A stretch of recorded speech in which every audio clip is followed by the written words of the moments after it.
In this video, I'll be teaching you the basics of screenplay formatting so that you can start writing your own scripts. First things first, let's talk about what a screenplay is. A screenplay is a written document that tells a story. It's the blueprint for a movie or a TV show, and it's what the director, actors, and crew use to bring the story to life. Now, let's talk about the format of a screenplay. A screenplay is typically written in Courier font, size 12, with 1-inch margins on all sides. It's also double-spaced, which makes it easier to read and allows for notes and revisions to be added later. The first page of a screenplay is very important as it sets the tone for the entire script. It should include the title of the script, the author's name, and contact information. It should also include a brief logline, which is a one-sentence summary of the story. After the title page, the screenplay is divided into 3 main sections: the scene heading, the action, and the dialogue. The scene heading tells us where the scene takes place, and it includes the location, the time of day, and any other relevant information. For example, if you saw "int coffee shop day," it would indicate that the scene takes place inside of a coffee shop during the day. Next, we have action, which describes what is happening in the scene. This includes the physical actions of the characters, as well as any other important information about the setting or props. It's important to keep the action concise and visual so that the reader can easily picture what is happening on screen. Finally, we have the dialogue, which is what the characters say to each other. It's important to keep the dialogue natural and realistic and to avoid using too much exposition or unnecessary information. Let's write out a very simple scene so that you can see some of these elements in use. I'm going to go into my Celtics account. So if you're going to go and create a new script, you just click on create and then it will come up with something like this. Up here in the top hand corner, this is how you can kind of switch between the different areas of writing. There's a few that you're going to be using most. So you're going to be using scene heading quite a lot, as every scene will need one.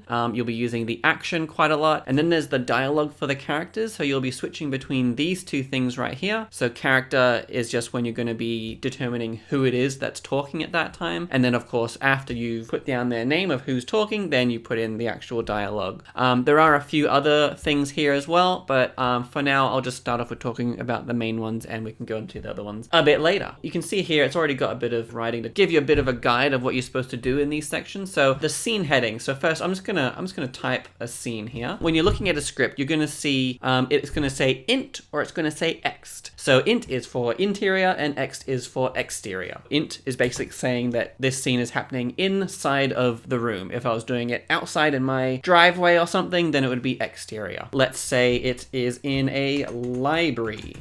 Very action-packed, I know. Little description like that. Basically, the idea is just to give your audience an idea of where they are. You want them to know where this is taking place. So let's say, maybe you have a character's house. You wouldn't really just say house unless it doesn't really matter which house it is. This is Abby's house.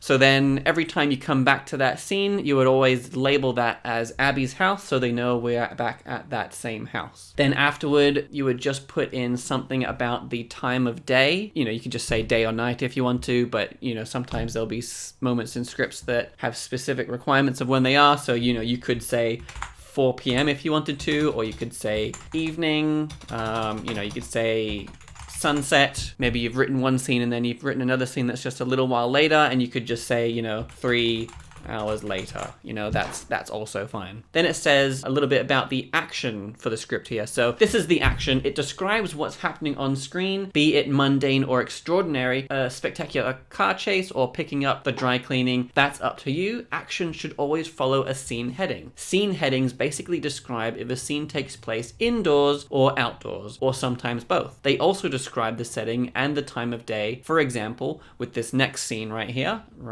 they've got a little example here. So interior, spooky castle, night. And then right after that, they start off with another bit of action. So action is kind of lined up right against the left side of the document here. 2 characters emerge from a crypt. They are completely covered in cobwebs. Bit of a Scooby-Doo kind of thing happening here. And then directly after that, one little bit of action. Then we go into some dialogue.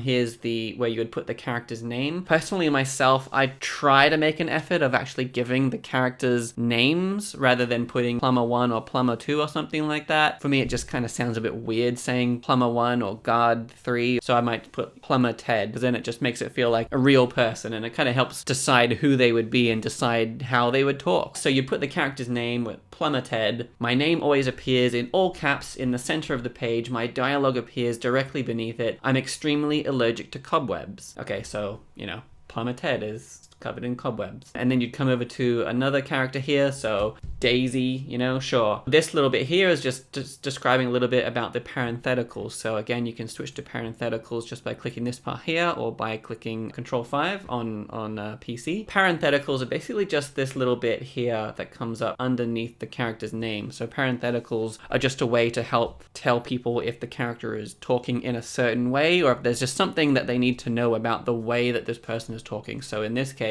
this character here, Daisy, is whispering. That parentheticals, like the above, indicate tone or in-dialogue action. Now keep it down or the vampires will hear us. So this is all about vampires now, which I guess probably makes sense since they're in a spooky castle. And then they've gone on to another character. The reason it's 3 characters is because they've got different names. So when your character appears in the script, you will typically use the same name for them each time. Unless, of course, the character is, maybe trying to disguise their identity or something, and you don't actually want the audience to know that that is them, in which case you'll just put hooded figure or something, or, mysterious man or whatever it might be. So this one here is a 3rd character, and it says, how about ending a scene? If you like, you can use a transition like this, sneezes. So this is how you, so instead of going all the way back to like making another action line and then coming back to dialogue or something, you can put in a parenthetical here just for little tiny actions like this little sneeze. Example here, this is the end of the film or the end of the scene or something, so they've put fade to black. So again, this is done on Celtics. This is quite a good software to start with. It is an online based software. They do have this trial version, and then they also have a free version where I think you can do up to 1 project, I think, and then later on you can, if your wallet allows, you can upgrade to another package if you have more projects that you want to work on. I think Celtics is a really good way to start because it is online, which means you can close it down on your computer and bring it up on your iPad and just continue from where you left off. And it also makes it really easy to collaborate with other writers as well. So that's probably a really good thing to check out. One thing to keep in mind when writing a screenplay is that it's a collaborative process. The director, actors, and the crew will all have their own ideas and interpretations of the script. So it's important to be open to feedback and revisions. That's the basics of screenplay formatting. Remember, the most important thing is to tell a compelling story that engages your audience. With these formatting tips in mind, you'll be well on your way to creating a great screenplay. You're finally able to start writing your screenplay. Keep going through the next few videos to get a better understanding of your story before you commit to starting your first draft.